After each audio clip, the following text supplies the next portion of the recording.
ನಮಸ್ಕಾರ ನ್ಯೂಸ್ 11 ಕರ್ನಾಟಕಕ್ಕೆ ಸ್ವಾಗತ. ನಾನು ತಾನಂ. ಸಿಎಂ ಸಿದ್ದರಾಮಯ್ಯ ಪತ್ನಿ ಮೂಡಾ ಸೈಟ್ ವಾಪಸ್ ವಿಚಾರಕ್ಕೆ ಸಂಬಂಧಿಸಿದಂತೆ ವಿಜಯಪುರದಲ್ಲಿ ಸಿದ್ದರಾಮಯ್ಯ ವಿರುದ್ಧ ಸಂಸದ ರಮೇಶ್ ಜಿಗಜಿಣಗಿ ವಾಗ್ದಾಳಿ ನಡೆಸಿದ್ರು. ತಪ್ಪು ಮಾಡಿದ್ದಾರೆ, ಅದಕ್ಕೆ ಸೈಟ್ ವಾಪಸ್ ಕೊಟ್ಟಿದ್ದಾರೆ. ಸಿಎಂ ಯಾಕೆ ಸೈಟ್ ತಗೋಬೇಕಿತ್ತು ಎಂದು ಪ್ರಶ್ನಿಸಿದರು. ರಾಮಕೃಷ್ಣ ಹೆಗಡೆರವರಂತೆ ಸಿದ್ದರಾಮಯ್ಯ ಸಿಎಂ ಸ್ಥಾನಕ್ಕೆ ರಾಜೀನಾಮೆ ನೀಡಲಿ. ನಾನು ಹಿಂದೇನೆ ಸಿದ್ದರಾಮಯ್ಯ ರಾಜೀನಾಮೆ ಕೊಡೋದು ಯೋಗ್ಯ ಎಂದು ಹೇಳಿದ್ದೆ. ಇದೀಗ ಸಿದ್ದರಾಮಯ್ಯ ಕೆಸರಲ್ಲಿ ಸಿಕ್ಕು ಒದ್ದಾಡುತ್ತಿದ್ದಾರೆ. ಕೆಸರಲ್ಲಿ ಸಿಕ್ಕು ಒದ್ದಾಡುವಾಗ ಯಾರು ಬದುಕಿಸುತ್ತಾರೆ ಎಂದು ಪ್ರಶ್ನಿಸಿದರು. ಸೈಟ್ ತಗೊಂಡ್ಮೇಲೆ ವಾಪಸ್ ಯಾಕೆ ಕೊಡಬೇಕು? ಸಿದ್ದರಾಮಯ್ಯ ಸಲಹೆಯಿಂದಲೇ ಅವರ ಪತ್ನಿ ಸೈಟ್ ವಾಪಸ್ ನೀಡಿದ್ದಾರೆ. ಸೈಟ್ ವಾಪಸ್ ನೀಡಿದ್ದು ನಾಟಕ ಎಂದು ಜಿಗಜಿಣಗಿ ವಾಗ್ದಾಳಿ ನಡೆಸಿದ್ರು.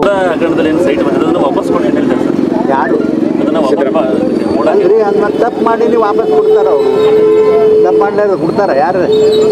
ಅದ್ರದ್ದು ಅಲ್ಲ, ತಗೋಬೇಕಾಗ ಇವತ್ತು ಇದು ಎಟ್ಟಾಗ ನೋಡ್ರಿ. ನಾ ಮುಂಚೆನೇ ಹೇಳಿದ, ಸಿದ್ದರಾಮಣ್ಣವರು ಸಮಾಜದ ಅತ್ಯಂತ ಹಿಂದುಳಿದ ವರ್ಗದಿಂದ ಬಂದಿರತಕ್ಕಂಥ ಒಬ್ಬ ಮುಖ್ಯಮಂತ್ರಿ ರಾಜ್ಯಕ್ಕೆ. ಅವರು ಬೇರೆ ರಾಜ್ಯಗಳಿಗೆ ಸ್ವಲ್ಪ ಅಂತರವಾಗಿದ್ದರು ಕಾಂಗ್ರೆಸ್ಸಲ್ಲಿ.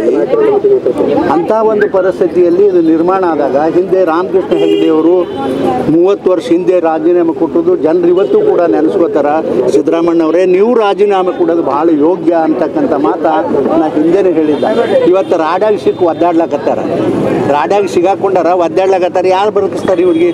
ಅಲ್ರಿ, ಸೈಟ್ ತೊಗೊಂಡು ಅದನ್ನು ಕೊಡ್ಬೇಕು ಯಾಕೆ ವಾಪಸ್ಸು? ಅವ್ರ ಸಲಹೆ ಇಲ್ದೇನೆ ಅವ್ರ ಬಾಯಿಯವ್ರು ಕೊಡ್ತಾರೆ. ಈಗ ನನ್ನ ಮನೆಗೆ ನಮ್ಮ ಹೆಣ್ಮಗಳು ಇರ್ತಾರೆ, ನಾನು ಹೇಳಾರ್ದಕ್ಕೆ ಏನ್ರ ನಿರ್ಣಯ ಮಾಡ್ತಾಳ? ಇವೆಲ್ಲ ನಾಟಕ ಸಾಕಿನ. ಇದು ಕಬ್ಬು ನಾರ್ಲಕತ್ತ ರಾಜಕಾರಣ. ನಾನು ಬರೀ ಅದು ಒಂದೇ ಪಾರ್ಟಿದಲ್ಲ, ಎಲ್ಲ ಪಾರ್ಟಿದು. ನಿನ್ನೆ ನೋಡಿರಿ ಹಂಗೆ ಕುಮಾರಸ್ವಾಮಿ ಅವ್ರ ಮೇಲೂ ಹೇಳ್ತಾರೆ, ಮತ್ತೊಬ್ಬರ ಮೇಲೂ ಹೇಳ್ತಾರೆ, ನಾಳೆ ನಮ್ಮ ಎಲ್ಲೂ ಹೇಳ್ತಾರೆ. ಇದು ಒಟ್ಟಾರೆ ನಿಮಗೆ ಹೇಳಬೇಕಂದ್ರೆ ರಾಜಕಾರಣ ಈ ರಾಜ್ಯದಲ್ಲಿ ಎಲ್ಲರೂ ಕೂಡಿ ಗಬ್ಬಿಡಿಸಿದ ಅಷ್ಟೇ. ಈಗ ಪಕ್ಷದಲ್ಲಿ ಇಲ್ಲ, ಎಲ್ಲ ಪಕ್ಷಗಳು ನಿಷ್ಠೆಯಿಂದ ಕೆಲಸ ಮಾಡ್ತಾವೆ. ಅದರ ರಾಜಕಾರಣ ನಾವೇನದ ಅದನ್ನೆಲ್ಲ ಗಬ್ಬಿಡಿಸಿದವು. ಏನ್ರಿ, ಕಾಂಗ್ರೆಸ್ನ ದಲಿತ ನಾಯಕರು ಗೌಪ್ಯವಾಗಿ ಮೀಟಿಂಗ್ ಮಾಡ್ತಾರೆ ಮಾದೇವಪ್ಪ ಅವ್ರ ಮನೆಗೆ. ಹಾಂ, ಅಲ್ರಿ, ಏನು ಕಾಂಗ್ರೆಸ್ನಾಗ ಗೌಪ್ಯ ಮೀಟಿಂಗ್ ದಲಿತರು ಮಾಡೋದು ಅದೇನು ನಾಟೋದಿಲ್ಲ. ಯಾಕಂದ್ರೆ ಅಲ್ಲಿ ಏನು ಬರ್ತದೆ ದಿಲ್ಲಿದಿಂದ ಅದೇ ನಾಟೋದು. ಜನ್ಮದಾಗ ಅವರು ದಲಿತರನ್ನ ಕಾಂಗ್ರೆಸ್ನವರು ಮುಖ್ಯಮಂತ್ರಿ ರಾಜ್ಯದಲ್ಲಿ ಮಾಡೋದಿಲ್ಲ. ಇದು ಭಾಳ ಸತ್ಯ. ಯಾಕಂತಂದ್ರೆ ಅವ್ರ ಮುತ್ತ ಅಜ್ಜಗಳು ಹೆಂಗೆ ಬೈದಾರೆ ನೋಡಿದಿರಲ್ಲ. ಆಫೀಸರ್ಗಳಿಗೆಲ್ಲ ಪ್ರಮೋಷನ್ ಕೊಟ್ಟರೆ ಮುಂಡೆ ಮಕ್ಕಳು ಅಂತ ಹೇಳ್ಯಾರ. ಅವರು ಹೇಳ್ಯಾರಿಲ್ಲ. ಮತ್ತು ಅಂಥವ್ರು ಇವತ್ತು ರಾಜ್ಯದ ಮುಖ್ಯಮಂತ್ರಿ ಮಾಡ್ತಾರೆ. ದಲಿತರಿಗೆ ಕನಸು ಕಾಣಬೇಕು ಅಟ್ಟೆ. ಅವದ್ದಮ್ಮ ಹುಚ್ಚದ ನಾವು ಮಾದೇವಪ್ಪ. ಪೈಪೋಟಿ ನಡೀತದೆ, ಏನೂ ಆಗೋದಿಲ್ಲ ಅದರಿಂದ. ಪೈಪೋಟಿ ಅದರಿಂದ ತಾಕತ್ತಿದೆಯಾ? ತಾಕತ್ತಿದೆ. ಹಿಂದೆ ಇದೇ ರೀತಿ ನಮ್ಮ ಪಕ್ಷದಲ್ಲಿ ರಾಚಯ್ಯನವರು ಮಾಡಿದರು. ರಾಚಯ್ಯನವರು ನಾ ಹೇಳಿದೆ ಅವ್ರಿಗೆ, ಯಾಕ್ರಿ ಇದನ್ನು ಮಾಡ್ತೀರಿ?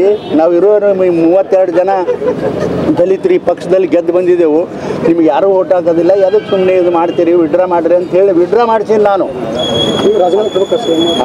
ಸಿ ಎಂ ಅವರು ರಾಜೀನಾಮೆ ಕೊಡಬೇಕು ಅಂತ ಇವತ್ತು ಹೇಳಿಲ್ಲಪ್ಪ. ನಾನು ಒಂದು ತಿಂಗಳ ಹಿಂದೆನೇ ಹೇಳಿನಿ.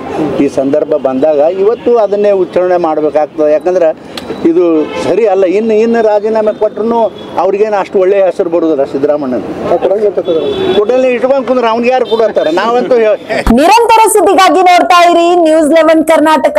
ಲೈಕ್ ಮಾಡಿ, ಶೇರ್ ಮಾಡಿ, ಸಬ್ಸ್ಕ್ರೈಬ್ ಮಾಡಿ.